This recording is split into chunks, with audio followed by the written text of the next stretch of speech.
Hey guys, good morning. Today we are going to discuss about control structures in C#.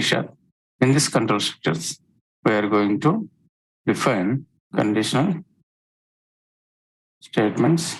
In these conditional statements, we are going to define about if else, if, nested if.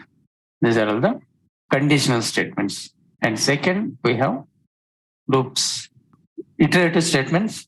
One is while, do while, for each. And then we have branching statements. We have break, continue, and return. And also we have in C++ and C, we have go to or other things. So those things are not a good practice to use. So we will use these branching statements in C#.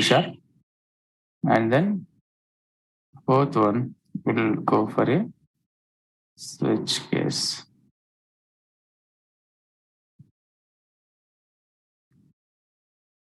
So these are all the control structures we have in C#. Let's see one by one what is this and how to implement. So if you see in conditional statements, especially when you go for a if statements, this is when we want to check a condition. When we want to check a particular condition, that particular time we'll go for a if statement, which is a conditional statement when you want to check some condition. For example, let's take one C# console application.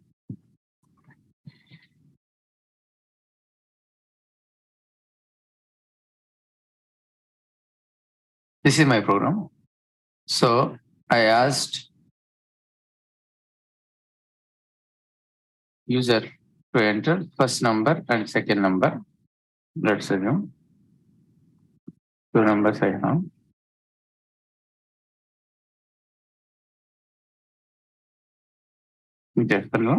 In SNO.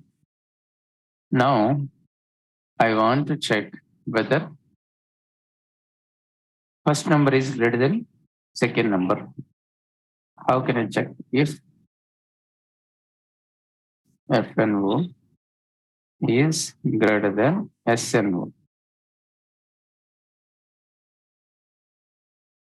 In this case, what we write console.writeline FNO or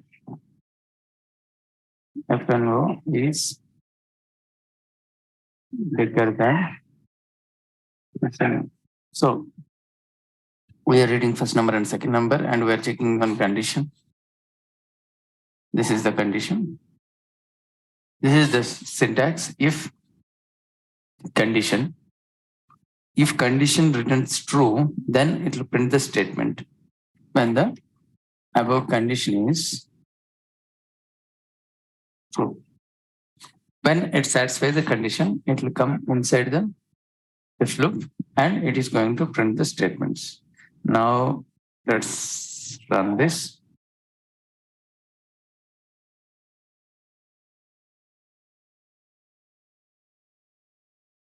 Click on continue. Enter first number. I'll give 10. Enter second number 5. So now first number is 10. Second number is 5. If you see my condition, which is true. Why? Because 10 is greater than 5. To go inside the loop and it is going to execute this statement saying that first number is bigger than second number. Got it? This is if statement. So means only it will display when the condition is true. For example, I'll give 10, 20. So the condition will become false. So it won't enter inside the loop. It will come out of the loop. Now the output is nothing.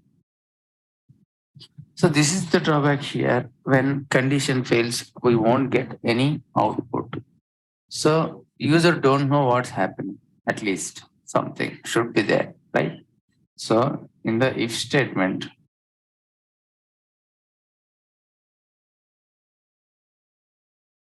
we won't get any output. That's why we go for a if else. How this if else will work? Let's see. Suppose this condition fails. What will say else? Here we are going to give the condition like this.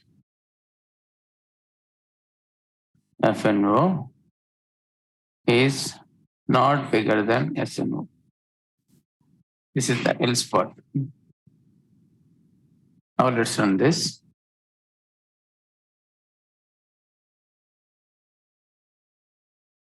Then 20. FNO is not bigger than SNO.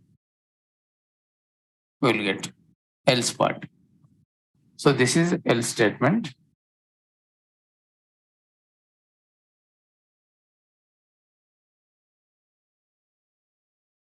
Now what I do?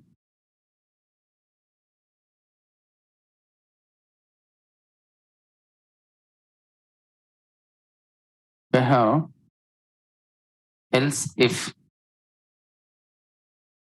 So what is this? In else, again, if I want to check some condition, for example, else if FNO equals SNO, means what we are doing, we are going to check the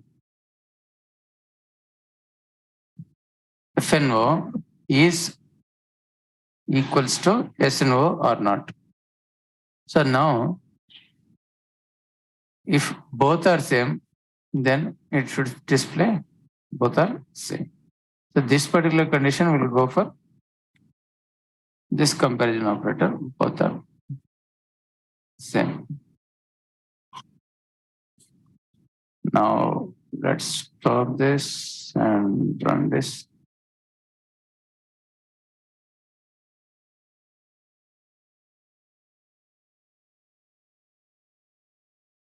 Let's click on continue. Enter first number, 10, the second number, 10.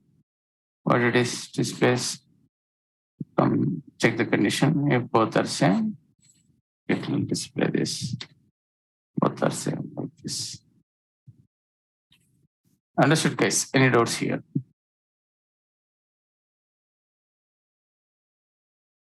Second, we have a nested if. What is this nested if?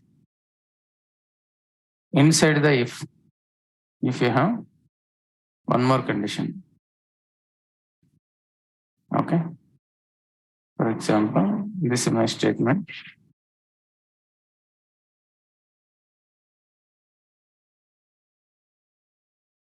If FNO is greater than 100. So there is a if statement. Inside the if statement, we are checking one more condition. FNO is bigger than 100. So in this particular scenario, we'll go for a nested if. If inside one more if block, if you keep, this is called nested if. Like how many you want, those many you can create. Okay, again, inside is if FNO is greater than 1000,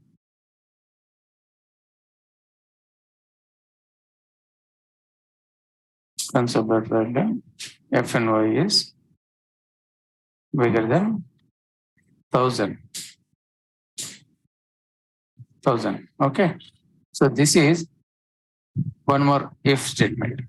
Now, there is no limitation, but as a best program practice, try to avoid 2 iterations only.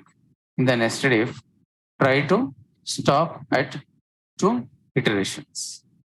So we should not keep more than 2 iterations.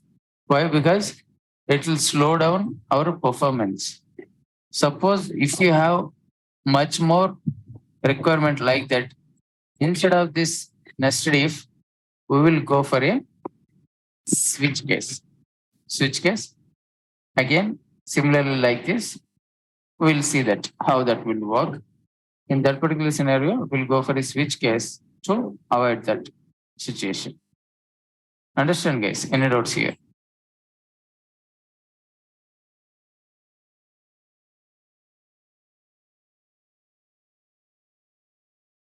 Okay. So next we have a loops. Just 2 minutes, guys. We'll see a loops. How the loops will work, we'll check now.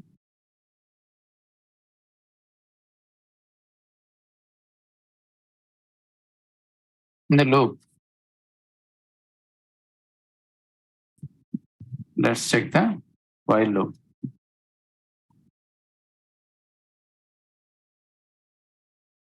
In this while loop,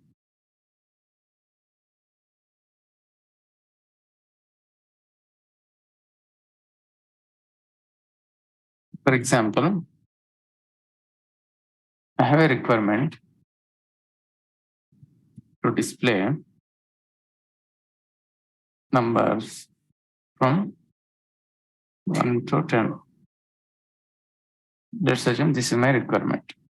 Now, what I'll do, I'll write a while loop. For that, I'll declare one variable int I equals to 0. I declared one integer variable and initialize it with 0. Next, I'll check the condition while I is less than or equals to 10. Okay. Console.write I plus plus.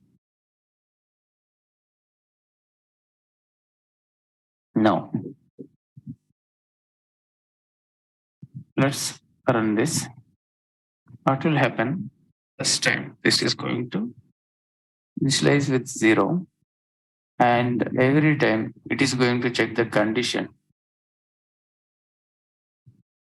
Check the condition. If 0 is less than or equals to 10, if condition true, it will come inside the loop and it is going to print the I value. As of now, I value is 0. It is going to print that 0, and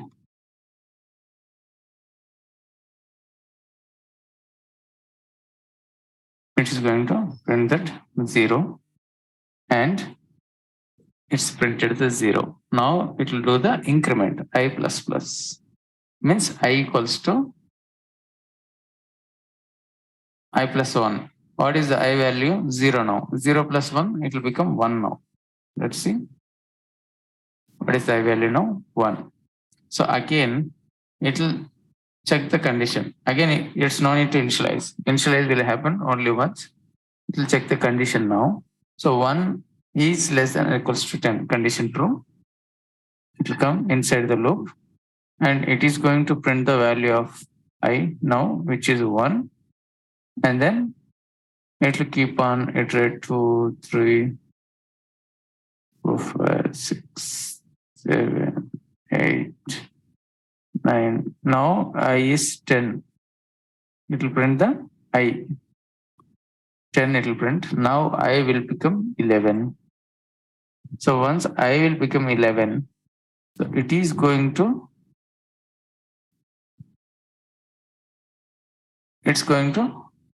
fail the condition. So once it's failed the condition, it will come out of the loop. So now we can continue. So this is the output now, 0 to 10. Understood, guys? Any doubts here? So this is while loop. Okay. And we have one more loop, do while.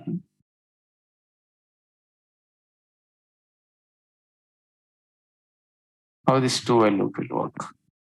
So now, for example, if I put this condition in while loop, instead of less than, if I put greater than, let's run this. Click on continue.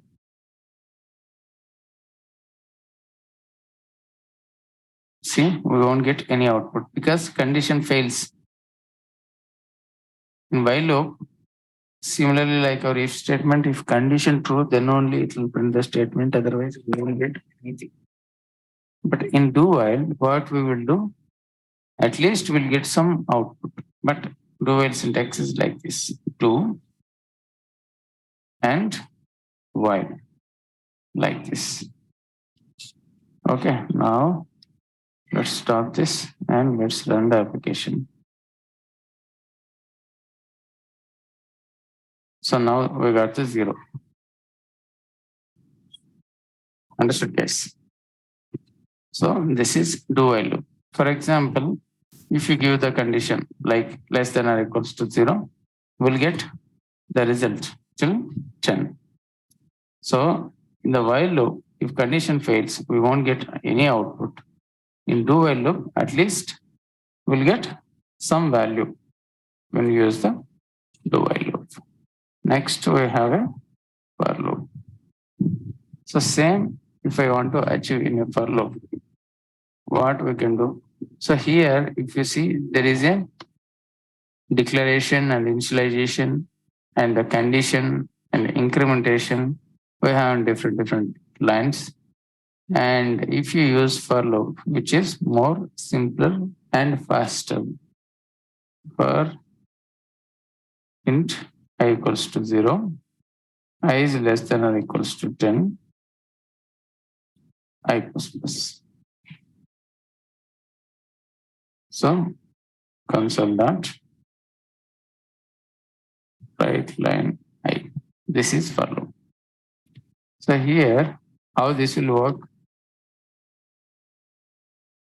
This is initialization, and this is condition, and this is increment or decrement, whatever you want.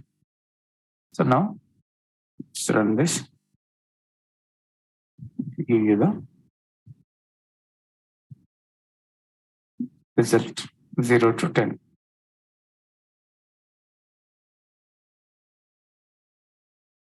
So for example, I want to display numbers from 10 to 1 greater than or equals to 0, I minus minus. Now let's see what's the output.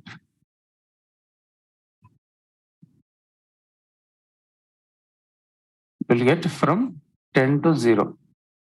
So this we want to use descending. In this case, we use I minus minus.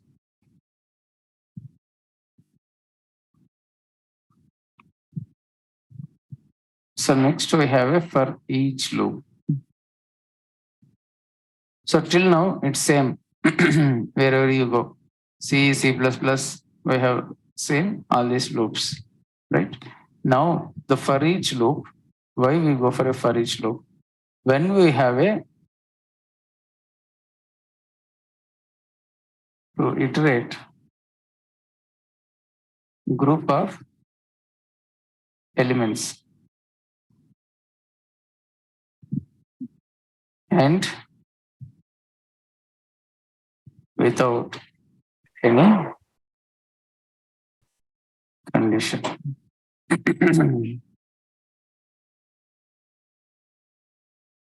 Yeah. For each loop, to iterate group of elements and without any condition. That particular scenario, we go for each loop. So for example, I have some numbers int of numbers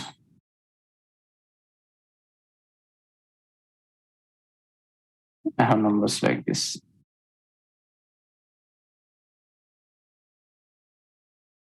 1 to 12. So when we have the numbers,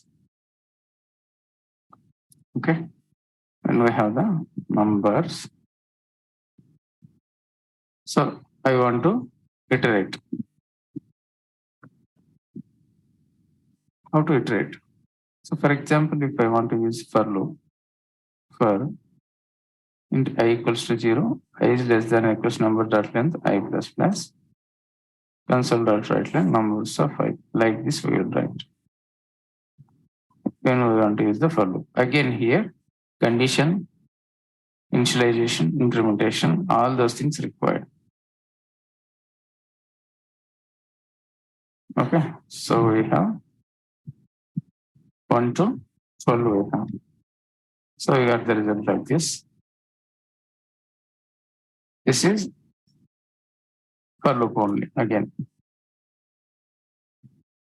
Now, same thing, I want to write a for each loop. How to write this? So instead of for loop, use for each int number in numbers. Console dot write line number. Okay, guys. So now here, what we will do? Let's stop this. Let's run this application. 1 to 12. So this is for each loop. Here, no need of any condition, incrementation, initialization, nothing is required. We can write directly like this. This is called for each loop. So now, when we want to iterate a group of elements, this particular scenario, we'll go for this for each loop. For example, instead of numbers, if I have a string names,